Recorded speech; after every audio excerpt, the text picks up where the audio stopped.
Oi pessoal, espero que estejam todos bem. Vou começar a gravar aqui agora a aula dessa semana de Cinema 4D, onde a gente vai finalmente fazer uma modelagem, né? Então a gente vai modelar uma taça, como aquelas taças de vinho, né? E a gente vai fazer ela usando a técnica de box modeling, né? Então a gente vai fazer uma modelagem poligonal. E na aula que vem a gente vai fazer a mesma taça utilizando curvas. E aí vocês vão poder ver a diferença, quais são as vantagens e as desvantagens de cada uma das técnicas, tá? Então eu vou vir aqui para o Cinema 4D e vou começar criando um cubo. O cubo vocês já aprenderam, né? Tem esse menuzinho aqui dos primitivos, o primeiro dele inclusive é o cubo. Então é só clicar aqui que ele cria o cubo. Esse cubo, ele ainda é um objeto paramétrico, então eu ainda posso aumentar a quantidade de segmentos dele, né, e tudo mais. Só que para essa modelagem eu preciso só dessas 6 faces mesmo, né? Eu vou começar com ele mais básico possível. Então, para transformar ele em polígono, não sei se vocês se recordam, mas o atalho é C. É importante guardar esse atalho. O C é de converter em polígono, né? Ou é a mesma coisa que vinha aqui em objeto, no menuzinho aqui do próprio objetos, né, que é onde ficam os elementos da minha cena. Make editable, transformar em editável, C, ou digita C também dá certo. E aí eu consigo acessar as faces desse cubo, né? Então eu vou começar a taça de baixo para cima, tá? Então embaixo da taça existe uma base, né? Então eu simplesmente vou pegar essa face aqui de cima e vou levar ela até embaixo. E isso aqui vai ser a base da minha taça, tá? Só que por enquanto a gente está vendo ela como um quadrado e ela é para ser redonda. Então eu vou mostrar para vocês agora o recurso muito útil para modelagem poligonal, que é o Subdivision Surface. Então aqui tem o menu dos primitivos, né, como a gente viu. Ao lado do menu dos primitivos tem o menu das curvas. Para quem assistiu a aula de ontem de After, eu falei um pouco sobre curvas. Aqui a mesma canetinha, ó, essa Spyline Pen, a mesma canetinha que a gente viu no After, ela existe no Cinema 4D, tá? A gente consegue desenhar curvas com ela aqui também. São muito úteis no 3D. E ao lado aqui da canetinha tem um menuzinho em que tem vários recursos aqui que são, cada um tem a sua complexidade, tá? Recursos de conexão, gerar instâncias, booleans, etc, né? Mas a gente não vai ver isso agora, a gente só vai ver esse primeiro, que é o Subdivision Surface, tá? Que é um recurso muito útil do Cinema 4D. E o que o Subdivision Surface faz? Ele aumenta a quantidade de subdivisões de um polígono. Então, como eu estou trabalhando com um polígono bem básico, né, que é um cubo, se eu quiser ver como ele seria se ele tivesse mais subdivisões, eu simplesmente pego esse cubo e arrasto ele para cima do Subdivision Surface, ó. Quando eu arrasto para cima, o íconezinho da flecha muda. Você pode ver que ele joga uma flechinha para baixo. Significa o quê? Significa que esse cubo ele vai passar a ser herdeiro, olha só, herdeiro do Subdivision Surface. Então muitas coisas no Cinema 4D elas funcionam trabalhando com essa relação de parenteamento, tá? Isso aqui chama parenteamento, do inglês hierarquia, tá? Hierarquia, parenteamento. Parenteamento do inglês parents são pais, né? Então isso aqui passa a ser chamado de um child. Um child é uma criança, é um filho. E esse aqui passa a ser o parent, que é o pai ou a mãe, né? Tanto faz. Então ele começa a herdar as características do Subdivision Surface, tá? Então muitas coisas no Cinema 4D são conseguidas assim. Quando você quer, por exemplo, aplicar um effector, um efeito ou um modificador, muitas vezes você simplesmente joga um dentro do outro. Às vezes você pode acabar jogando, por exemplo, se eu jogar o Subdivision Surface dentro do cubo, não dá certo. Mas aí você vai e testa o contrário, deu certo, ó. O cubo dentro do Subdivision Surface. E esse Subdivision Surface, ele está arredondando esse cubo, tá? Então se eu clicar em cima desse tiquezinho aqui, ó, eu desativo ele. Eu posso ver o cubo como ele realmente é, low poly, né?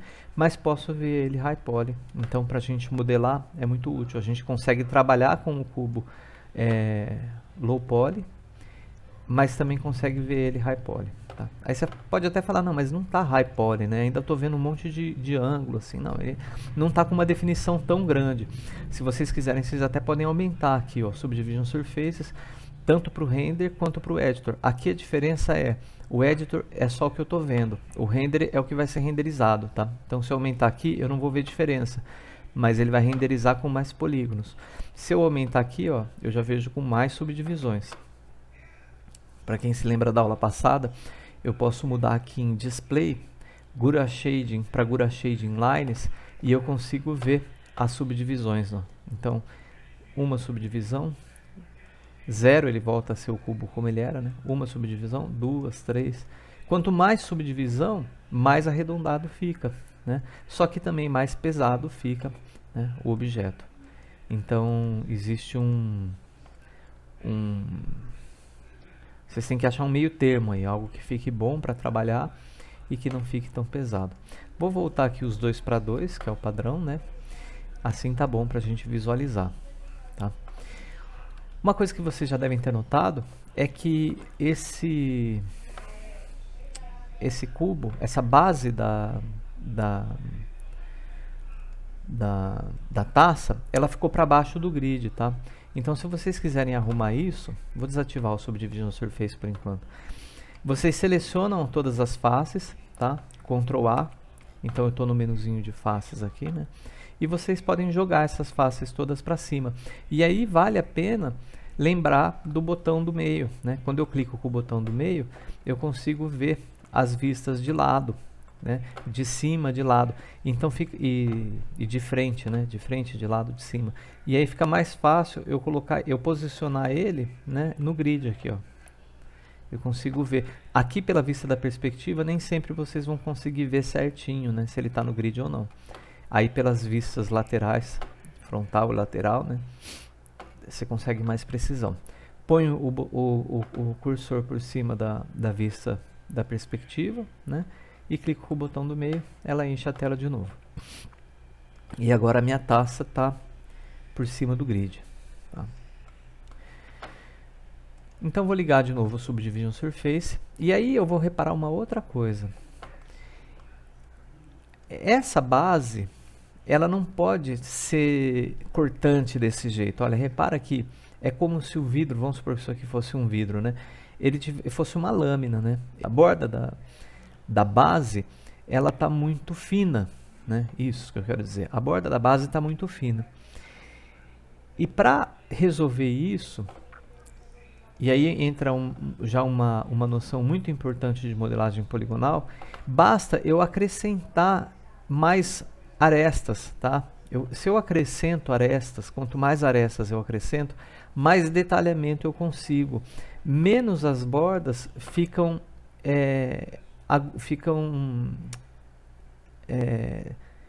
retas, tá? Quando eu aumento a quantidade de subdivisões, elas vão ficando mais curvilíneas, tá? Elas vão ficando mais suaves, tá? E como que eu posso fazer aqui? Eu poderia usar alguma espécie de ferramenta para criar um novo loop de arestas aqui em volta? Poderia, tá? Mas a gente não vai ver isso ainda hoje. A gente ainda vai trabalhar só com extrusão de face. Então, o que eu posso fazer é jogar essa face um pouco mais para baixo e aí puxar ela com o Ctrl, né? Então, eu criei uma segunda aresta aqui. Abaixo aqui um pouco para ficarem iguais, né? E olha só a hora que eu ligo o Subdivision Surface. Eu já não estou com aquela borda pontuda, né? A borda ela está quebrando aqui porque eu tenho uma aresta extra, tá? Então isso aqui é muito importante na modelagem poligonal, você saber onde colocar arestas ou onde não colocar, né? Bom, desligo o Subdivision Surface de novo. Agora eu vou mostrar para vocês uma ferramenta que é irmã da ferramenta de Extrude. Como eu disse, o Extrude eu posso conseguir ele puxando com o Ctrl, né, que a gente viu na aula passada, mas eu também posso usar a ferramenta D. O Ctrl, na verdade, ele faz uma cópia da face. O resultado é semelhante, mas a ferramenta de extrusão mesmo é essa aqui do atalho D, tanto que vocês veem que o ícone ali do lado da flechinha muda, né? Ele cria esse cubo com uma face sendo extrudada. E a diferença também é que essa ferramenta eu não puxo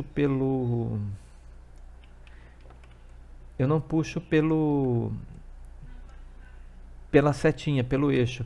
Eu clico em cima da face e arrasto, né? E aí eu extrudo, tá? Só que existe uma ferramenta que é irmã do extrude, que é o I, tá? E aí vocês vão ver que o ícone está fazendo também uma face extrudada, mas uma face extrudada para dentro. Então, I vem de inner. Inner é interior, né? Inner extrude. O inner extrude, ele permite com que eu pegue essa face aqui, vamos supor que agora essa aqui é a base da taça. Da base, deixa eu mostrar aqui para vocês. Da base, eu vou subir aquela hastezinha, né? Que é onde eu seguro a taça. Então, essa haste, ela é bem menor do que a base. Então, eu preciso fazer um inner extrude aqui para gerar uma face menor dentro da face maior, né? Então eu uso o I, e aí sim, posso usar o D, né? Ou puxar com o CTRL, eu extrudo a haste aqui, tá?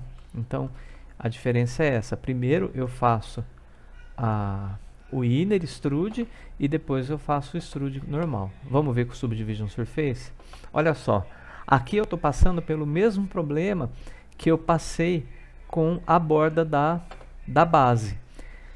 A transição entre a base e a haste, ela precisa de uma outra aresta aqui, um outro loop de arestas para conter essa forma, né? Então isso aqui é um outro caso em que eu preciso de ter mais arestas. Então eu vou fazer a mesma coisa que eu fiz com a base. Eu vou deixar uma base menor aqui, e a partir dessa base menor eu vou extrudar uma segunda haste, tá? E olha só a diferença. Viram? Então agora aquela face a mais que eu extrudei, ela está deixando essa haste contida, né, dentro da base aqui. A curva fica mais... Aqui é o contrário, como é uma superfície... Aqui eu estava falando de uma superfície convexa, né? Côncava, perdão. Aqui eu estava falando de uma superfície côncava. Aqui eu estou falando de uma superfície convexa. Então é o contrário. Eu preciso de mais aresta para deixar mais estreito, né, a curva, né? Ali em cima eu vou fazer a mesma coisa. Vocês já estão até vendo, né, que está pontudo aqui. O que acontece se eu extrudar mais uma face aqui? Ó, vou puxar com o CTRL para vocês verem. Olha só a diferença. Só de eu puxar com o CTRL, o que eu fiz aqui foi criar mais um extrude. E aí ele já não fica tão pontudo, né? Vou dar uns Ctrl Z aqui, ó. Tuf. Só de puxar com o CTRL, ele já não fica tão pontudo, tá? Então eu tenho agora a base da taça, a haste, tá? O próximo passo é fazer o bojo da taça. Então, para fazer o bojo da taça, eu vou precisar extrudar essa face, só que aí eu vou precisar escalonar ela. Então, para lembrar os atalhos aqui, ó, E para mover, R para rotacionar, T para escalonar, né? E aí eu escalono bem essa face, que ela tenha no mínimo o tamanho da base, mas pode ser até um pouco maior, né, do que a base. E aí eu extrudo de novo, escalono de novo,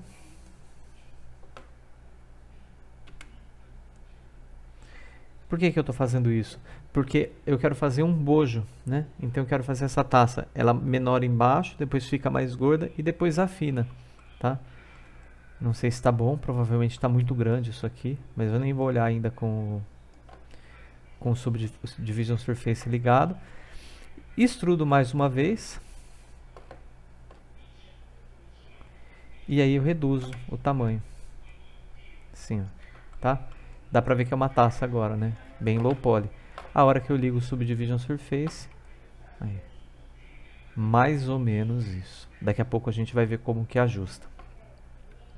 Só que antes de começar a já ajustar essa taça, O que eu vou fazer agora é o interior, a parte de dentro dela, porque até então ela é um ovo, né? Ela está fechada. Então aqui eu vou ter que usar o Inner Extrude de novo. Então o I, né? Para fazer um Inner Extrude para dentro. Essa espessura aqui é a espessura da borda da base, tá? Então eu deixo aqui a espessura de acordo com o que eu quero, quão grosso eu quero que seja esse vidro, né? Deixar fininho assim. E aí eu vou fazer um extrude agora, um extrude normal, tá? Com o D, só que para dentro e não para fora. E aí eu vou criar o quê? Eu vou criar um buraco dentro da taça, tá vendo? Então eu crio um buraco. Já deu para entender mais ou menos, né? É mais ou menos isso. O que eu tô achando por enquanto? A haste tá grossa, o bojo tá grande, a base tá pequena. Então, mais fácil para mim aqui é aumentar o bojo, né? Então, como que eu aumento o bojo? Eu preciso selecionar essas faces daqui de baixo. Só que se eu for ficar clicando face por face, se eu der 2 cliques, ele seleciona todas, né? Então, em vez de eu ficar selecionando face por face, segurando com o Shift, reparem que ele está selecionando várias faces de uma vez, porque na verdade o Subdivision Surface está ligado. Então eu posso ficar selecionando uma por uma, né? Que não são muitas, mas dá um certo trabalho. Mas eu também posso mudar o meu view de novo para um view lateral, por exemplo, e usar essa ferramenta de seleção aqui, ó, seleção retangular, tá? A única coisa que vocês têm que ficar de olho quando vocês vão usar essas ferramentas de seleção, seja por laço, Live Selection ou seleção por retângulo, é se isso aqui está ligado, ó. Selecionar apenas os elementos visíveis. Porque se isso aqui estiver ligado e eu arrastar aqui o mouse, eu vou pegar só as faces da frente, que são só as faces visíveis. Reparem que ele só pegou as faces para as quais eu estou olhando. Ó. As laterais ele não pegou, ele só pegou as que eu estou vendo. Então você tem que se certificar de que isso aqui está desligado. E aí sim você pode fazer essa seleção. Aí selecionei todas as faces, tá? E aí eu posso escalonar todas elas de uma vez, né? Então vou ligar aqui o Subdivision Surface e vou ver o quanto que eu quero aumentar essa base. Acho que assim tá bom, né? Essas bases de taça também, se for muito grande, fica meio feio, né? Aí tá bom. A última coisa que falta eu fazer é eu realmente fazer essa parte de dentro ela vir até aqui embaixo, né? Então, para isso também é melhor a vista lateral, né? Olha só como é que ela tá. Ela tá vindo só até aqui, a parte de dentro da taça, né? Então eu preciso voltar aqui e selecionar o cubo. Vou desligar o Subdivision Surface um pouco, tá? Vou selecionar essa face. Vou mover essa face até a altura em que eu fiz a parte mais larga dela, né? Aí eu vou escalonar ela para acompanhar, ó, essas linhas aqui, elas têm que ficar paralelas, né? Porque a borda do copo ela é uniforme. Então vou escalonar ela até aqui. Vou mover de novo aqui. Vou vir pro E. Agora eu vou ter que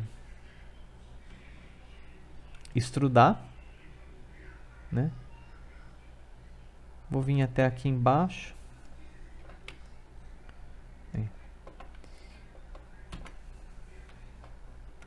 E escalono. Mexendo com isso. E escalono aqui de novo. Então agora o contorno dela tá simétrico, ó. Se eu entrar dentro da taça, ela tá acompanhando o desenho, certo? Ligo o Subdivision Surface e tenho uma taça. Ainda acho que está um pouco pequena essa base. Tem hora que eu acho que está bom, tem hora que eu acho que está ruim. Seleciono de novo, pego a minha ferramenta de seleção, seleciono tudo aqui, escalono mais um pouco.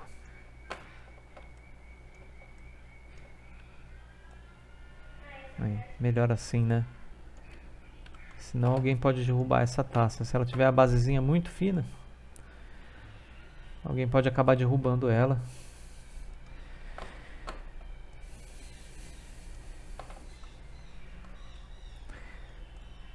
Por enquanto a gente ainda não vai mexer com o material, tá? Mais pra frente, depois que a gente tiver com a outra taça pronta, a gente vai aplicar um material de vidro aqui para ver como que isso aqui renderiza parecido com vidro, né? E só vou aumentar aqui um ponto a minha subdivisão, ó, só para deixar ela um pouco mais arredondadinha. E é isso, tá, pessoal? Então, eu sei que é difícil entender isso sem estar mexendo com o Cinema 4D. Reitero o meu pedido para todos aqueles que têm computador que pratiquem, né, que instalem o computador e pratiquem. Mas lembro a todos que quando as aulas voltarem ao normal, a gente vai ter oportunidade de fazer esse exercício em sala de aula, tá? Eu só estou adiantando aqui para vocês o conceito, a ideia de como é que é. Aí eu tenho certeza que vai ser muito mais rápido a hora que a gente for fazer na sala de aula, tá bom? Um abraço a todos e até a semana que vem.